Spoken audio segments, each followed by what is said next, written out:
मेरे प्रश्न का एक भाग पूरा हो चुका है, तब आचार्य श्री के सानिध्य में मंदिर, तीर्थ, तिलक टीके और मूर्ति पूजा पर चर्चा हो सकी।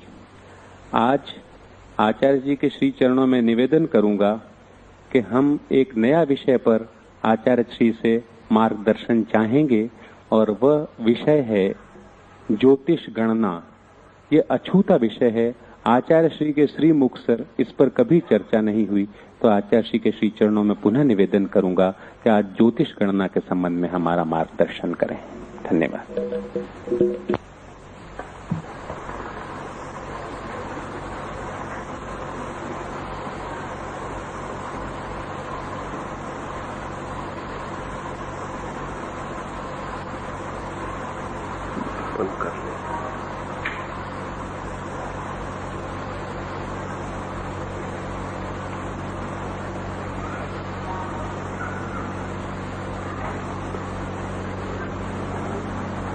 ज्योतिष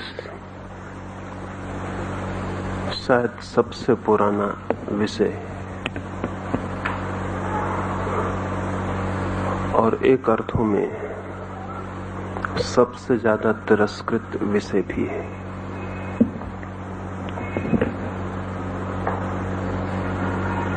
सबसे पुराना इसलिए कि मनुष्य जाति के इतिहास की जितनी खोजबीन हो सकी है उसमें ज्योतिष ऐसा कोई भी समय नहीं था जब मौजूद न रहा हो। जीसस से 25,000 वर्ष पूर्व सुमेर में मिले हुए हड्डी के अवशेषों पर ज्योतिष के चिन्ह अंकित हैं।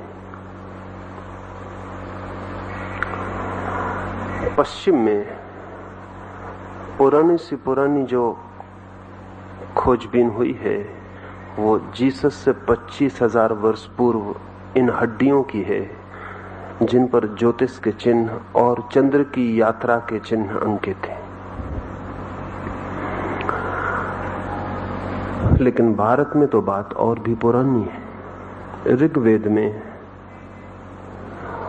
95,000 वर्ष पूर्व ग्रह नक्षत्रों की जैसी स्थिति थी उसका उल्लेख है। इसी आधार पर लोकमान्य तिलक ने यह तय किया था कि ज्योतिष 90,000 वर्ष से ज्यादा पुराने तो निश्चित ही होने चाहिए, क्योंकि वेद में यदि 95,000 वर्ष पहले जैसी नक्षत्रों की स्थिति थी उसका उल्लेख है तो वो उल्लेख इतना पुराना तो होगा ही,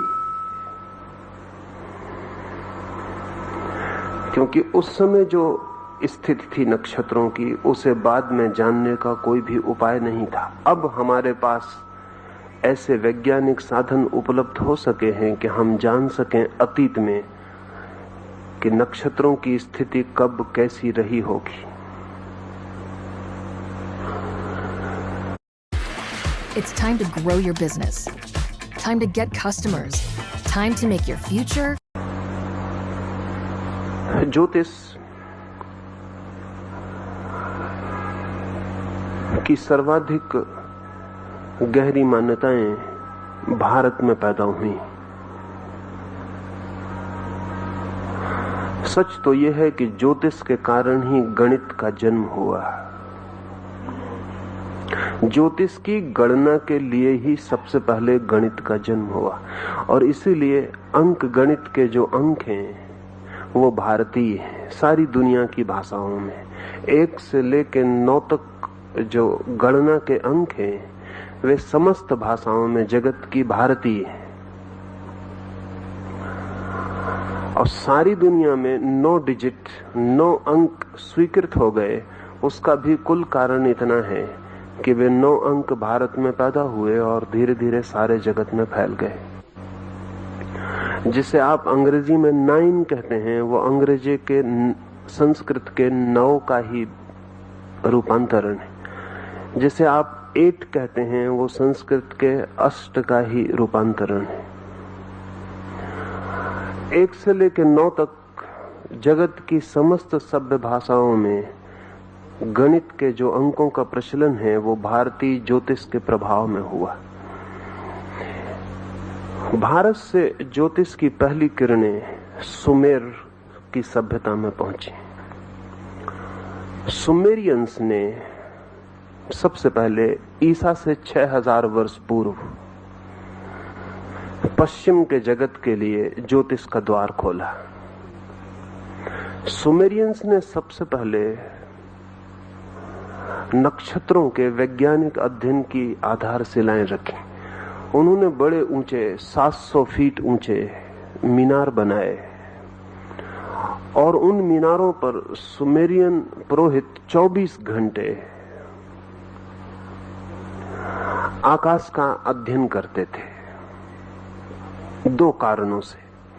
एक तो सुमेरियन को इस गहरे सूत्र का पता चल गया था कि मनुष्य के जगत में जो भी घटित होता है उस घटना का प्रारंभिक स्रोत नक्षत्रों से किसी न किसी भांति संबंधित है। जीसस से 6000 वर्ष पहले सुमेरियंस की यह धारणा कि पृथ्वी पर जो भी बीमारी पैदा होती है, जो भी महामारी पैदा होती है, वो सब नक्षत्रों से संबंधित है।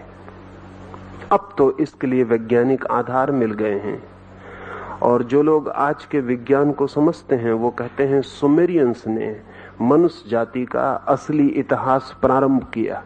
इतिहासज्ञ कहते हैं कि सब तरह का इतिहास सुमेर से शुरू होता है। 1920 में चिजेवस्की नाम के एक रूसी वैज्ञानिक ने इस बात की खोजबीन की कि जब भी सूरज पर हर 11 वर्षों में पीरियोडिकली बहुत बड़ा विस्फोट होता है। सूर्य पर हर 11 वर्ष में आणविक विस्फोट होता है और चिजेवस्की ने यह खोजबीन की कि जब भी सूरज पर 11 वर्षों में आणविक विस्फोट होता है तभी पृथ्वी पर युद्ध और क्रांतियों के सूत्रपात होते हैं। और उसने कोई 700 वर्ष के लंबे इतिहास में सूर्य पर जब भी दुर्घटना घटती है तभी पृथ्वी पर दुर्घटना घटती है, इसका इतना वैज्ञानिक विश्लेषण किया कि स्टालिन ने उसे 1920 में उठा के जेल में डाल दिया। वो स्टालिन के मरने के बाद ही चिजेवस्की छूट सका, क्योंकि स्टालिन के लिए तो अजीब बात हो गई। मार्क्स का और कम्युनिस्टों का ख्याल है कि पृथ्वी पर जो क्रांतियां होती हैं उनका कारण मनुष्य के बीच आर्थिक वैभिन्न है, और चिजेवस्की कहता है कि क्रांतियों का कारण सूरज पर हुए विस्फोट है। अब सूरज पर हुए विस्फोट और मनुष्य के जीवन की गरीबी और अमीरी का क्या संबंध? अगर चिजेवस्की ठीक कहता है तो मार्क्स की सारी व्याख्या मिट्टी में चली जाती है। तब क्रांतियों का कारण वर्गीय नहीं रह जाता, तब क्रांतियों का कारण ज्योतिषीय हो जाता है। चिजेवस्की को गलत तो सिद्ध नहीं किया जा सका, क्योंकि 700 साल की जो गणना उसने दी थी वो इतनी वैज्ञानिक थी और सूरज में हुए विस्फोटों के साथ इतना गहरा संबंध उसने पृथ्वी पर घटने वाली घटनाओं का स्थापित किया था कि उसे गलत सिद्ध करना तो कठिन था, लेकिन उसे साइबेरिया में डाल देना आसान था। स्टालिन के मर जाने के बाद ही चिजेवस्की को क्रुश्चेव साइबेरिया से मुक्त कर पाया। इस आदमी के 50 साल जीवन के कीमती साइबेरिया में नष्ट हुए। छूटने के बाद भी वो 4-6 महीने से ज्यादा जीवित नहीं रह सका, लेकिन 6 महीने में भी वो अपनी स्थापना के लिए और नए प्रमाण इकट्ठे कर गया है। पृथ्वी पर जितनी महामारियां फैलती हैं उन सब का संबंध भी वो सूरज से जोड़ गया है। सूरज जैसा हम साधारणतः सोचते हैं, ऐसा कोई निष्क्रिय अग्नि का गोला नहीं है, अत्यंत सक्रिय है और प्रतिपल सूरज की तरंगों में रूपांतरण होते रहते हैं। और सूरज की तरंगों का जरा सा रूपांतरण भी पृथ्वी के प्राणों को कंपित करता है। इस पृथ्वी पर कुछ भी ऐसा घटित नहीं होता जो सूरज पर घटित हुए बिना घटित हो जाता हो। जब सूर्य का ग्रहण होता है तो पक्षी जंगलों में गीत गाना 24 घंटे पहले से बंद कर देते। पूरे ग्रहण के समय तो सारी पृथ्वी मौन हो जाती, पक्षी गीत गाना बंद कर देते। सारे जंगलों के जानवर भयभीत हो जाते, किसी बड़ी आशंका से पीड़ित हो जाते। बंदर वृक्षों को छोड़कर नीचे आ जाते हैं, भीड़ लगा के किसी सुरक्षा का उपाय करने लगते हैं। और एक आश्चर्य की बंदर जो निरंतर बातचीत और शोरगुल में लगे रहते हैं, सूर्य ग्रहण के वक्त बंदर इतने मौन हो जाते हैं जितने साधु और सन्यासी भी नहीं होते। चिजेवस्की ने ये सारी की सारी बातें स्थापित की। सुमेर में सबसे पहले यह ख्याल पैदा हुआ। उसके बाद स्विस पैरासिलिसस नाम का एक चिकित्सक, उसने एक बहुत अनूठी मान्यता स्थापित की, और वो मान्यता आज नहीं कल सारे मेडिकल साइंस को बदलने वाली सिद्ध होगी। अब तक ज्योतिष At George Brown College, we know the best way to learn is to do. तिरस्कृत विषय है, सर्वाधिक पुराना लेकिन सर्वाधिक तिरस्कृत। यद्यपि सर्वाधिक मान्य भी। अभी फ्रांस में पिछले वर्ष गणना की गई तो 47% लोग ज्योतिष में विश्वास करते हैं कि वो विज्ञान है। फ्रांस में, अमेरिका में मौजूद 5000 बड़े ज्योतिषी दिन रात काम में लगे रहते हैं और उनके पास इतने कस्टमर्स हैं कि वो काम निपटा नहीं पाते। करोड़ों डॉलर अमेरिका प्रतिवर्ष ज्योतिषियों को चुकाता है। अंदाज है कि सारी पृथ्वी पर कोई 78% लोग ज्योतिष में विश्वास करते हैं, लेकिन वे 78% लोग सामान्य हैं। वैज्ञानिक, विचारक, बुद्धिवादी ज्योतिष की बात सुन के ही चौंक जाते हैं। सी जेजुंग ने कहा है कि 300 वर्षों से विश्वविद्यालयों के द्वार ज्योतिष के लिए बंद है। यद्यपि आने वाले 30 वर्षों में ज्योतिष तुम्हारे दरवाजों को तोड़कर विश्वविद्यालयों में पुनः प्रवेश पाकर रहेगा प्रवेश, इसलिए कि ज्योतिष के संबंध में जो जो दावे किए गए थे उनको अब तक सिद्ध करने का उपाय नहीं था, लेकिन अब उनको सिद्ध करने का उपाय है। पैरासिलिसस ने एक मान्यता को गति दी, और वो मान्यता ये थी कि आदमी तभी बीमार होता है जब उसके और उसके जन्म के साथ जुड़े हुए नक्षत्रों के बीच का तारतम्य टूट जाता है। इसे थोड़ा समझ लेना जरूरी है। उससे बहुत पहले पाइथागोरस ने यूनान में कोई ईसा से 6000 वर्ष पूर्व, आज से कोई 2500 वर्ष पूर्व, ईसा से 600 वर्ष पूर्व, पाइथागोरस ने प्लेनेटरी हार्मोनी, ग्रहों के बीच एक संगीत का संबंध है, इसके संबंध में एक बहुत बड़े दर्शन को जन्म दिया था। और पाइथागोरस ने जब ये बात कही थी तब वो भारत और इजिप्ट, इन दो मुल्कों की यात्रा करके वापस लौटा था। अब पाइथागोरस जब भारत आया तब भारत बुद्ध और महावीर के विचारों से तीव्रता से आप्लावित था। पाइथागोरस हिंदुस्तान से वापस लौट के जो बातें कहा है उसमें उसने महावीर और विशेषकर जैनों के संबंध में बहुत सी बातें महत्वपूर्ण कही। उसने जैनों को जेनोसोफिस्ट कह के पुकारा है। सोफिस्ट का मतलब होता है दार्शनिक, और जैनों का मतलब तो जैन। तो जैन दार्शनिक को पाइथागोरस ने जेनोसोफिस्ट कहा है। नग्न रहते हैं, इस सारी बात की है। पाइथागोरस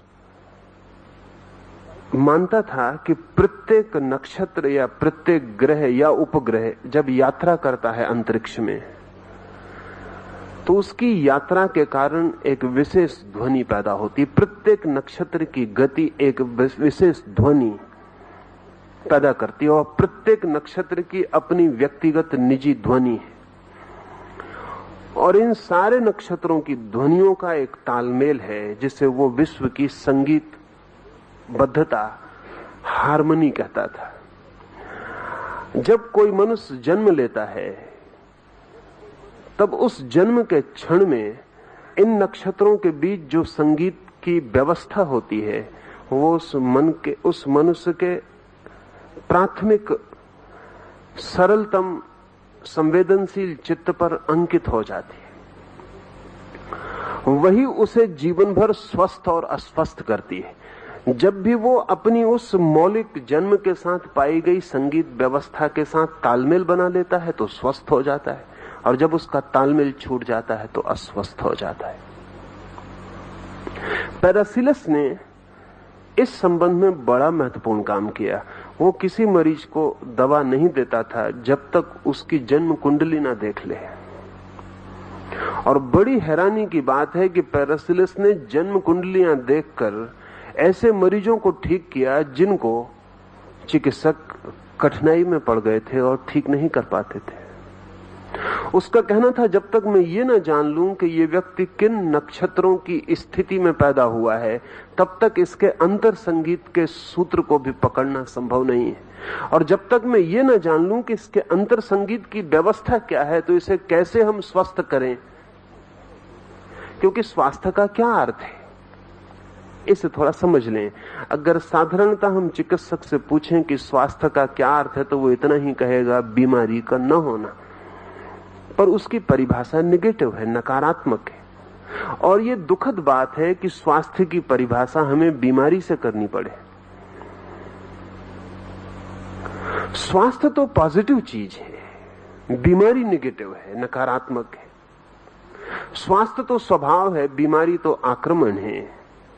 तो स्वास्थ्य की परिभाषा हमें बीमारी से करनी पड़े, ये बात अजीब है। घर में रहने वाले की परिभाषा मेहमान से करनी पड़े तो बात अजीब है। स्वास्थ्य तो हमारे साथ है, बीमारी कभी होती है। स्वास्थ्य तो हम लेकर पैदा होते हैं, बीमारी उस पर आती है। पर हम स्वास्थ्य की परिभाषा अगर चिकित्सकों से पूछें तो वो यही कह पाते हैं कि बीमारी नहीं है तो स्वस्थ है। पैरासिलिस कहता था ये व्याख्या गलत है, स्वास्थ्य की पॉजिटिव डेफिनेशन होनी चाहिए। पर उस पॉजिटिव डेफिनेशन को, उस विधायक व्याख्या को कहां से पकड़ेंगे? तो पैरासिलिस कहता था जब तक हम तुम्हारे अंतर्निहित संगीत को न जान लें, वही तुम्हारा स्वास्थ्य है, तब तक हम ज्यादा से ज्यादा तुम्हारी बीमारियों से तुम्हारा छुटकारा करवा सकते हैं। लेकिन हम एक बीमारी से तुम्हें छुड़ाएंगे और तुम दूसरी बीमारी को तत्काल पकड़ लोगे, क्योंकि तुम्हारे भीतरी संगीत के संबंध में कुछ भी नहीं किया जा सका। असली बात तो वही थी कि तुम्हारा भीतरी संगीत स्थापित हो जाए। इस संबंध में पैरासिलिस को हुए तो कोई 500 वर्ष होते हैं। उसकी बात भी खो गई थी, लेकिन अब पिछले 20 वर्षों में 1950 के बाद दुनिया में ज्योतिष का पुनर्आविर्भाव हुआ है। और आपको जान के हैरानी होगी कि कुछ नए विज्ञान पैदा हुए हैं जिनके संबंध में कुछ आपसे कह दूं तो फिर पुराने विज्ञान को समझना आसान हो जाएगा। 1950 में एक नई साइंस का जन्म हुआ। उस साइंस का नाम है कॉस्मिक केमिस्ट्री, ब्रह्म रसायन। उसको जन्म देने वाला आदमी है जियाजार्जी गियोर्डी। यह आदमी इस सदी के कीमती से कीमती थोड़े से आदमियों में एक है।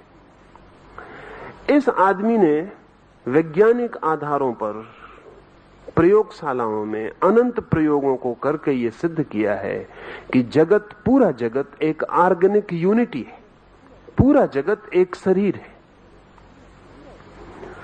और अगर मेरी उंगली बीमार पड़ जाती है तो मेरा पूरा शरीर प्रभावित होता है। शरीर का अर्थ होता है कि टुकड़े अलग अलग नहीं है, संयुक्त हैं, जीवंत रूप से इकट्ठे हैं। अगर मेरी आंख में तकलीफ होती है तो मेरे पैर का अंगूठा भी अनुभव करता है। और अगर मेरे पैर को चोट लगती है तो मेरे हृदय को भी खबर मिलती है, और अगर मेरा मस्तिष्क रुग्ण हो जाता है तो मेरा शरीर पूरा का पूरा बेचैन हो जाएगा, और अगर मेरा पूरा शरीर नष्ट कर दिया जाए तो मेरे मस्तिष्क को खड़े होने के लिए जगह मिलनी मुश्किल हो जाएगी। मेरा शरीर एक ऑर्गेनिक यूनिटी है, एक एकता है जीवंत। उसमें कोई भी एक चीज को छुओ तो सब प्रवाहित होता है, सब प्रभावित हो जाता है। कॉस्मिक केमिस्ट्री कहती है कि पूरा ब्रह्मांड एक शरीर है, उसमें कोई भी चीज अलग अलग नहीं है, सब संयुक्त है।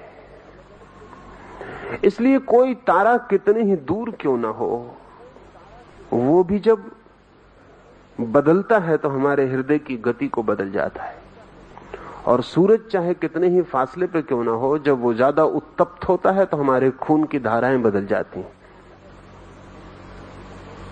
You want to change your life today? Make a decision. Focus on where you want to go instead of what you're afraid of. Really create your life on a new level. हर 11 वर्षों में पिछली बार